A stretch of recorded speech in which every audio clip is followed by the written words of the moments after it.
Good morning friends. দেখো আজকে সকালের ব্রেকফাস্টে কি আছে। সুইট কর্ন আছে, এটাকে ভালো করে সেদ্ধ করে নেওয়া হয়েছে। তারপরে পেঁয়াজ কুচিয়ে দেওয়া হয়েছে, লঙ্কা কুচিয়ে দেওয়া হয়েছে, আর সাথে একটা গাজর আর দুটো টমেটো দিয়েছি, আর একটু লেবুর রস দেওয়া হয়েছে, ব্ল্যাক পেপার দেওয়া হয়েছে, আর হচ্ছে ব্ল্যাক সল্ট ইউজ করা হয়েছে।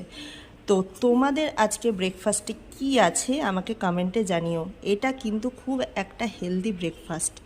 যারা মনে করছো পুজোর আগে ওয়েট লস করবে তারা এটা ট্রাই করতে পারো, আর যারা জিম করছো তারা তো ভালো করেই জানো যে এটা খুব একটা হেলদি ব্রেকফাস্ট।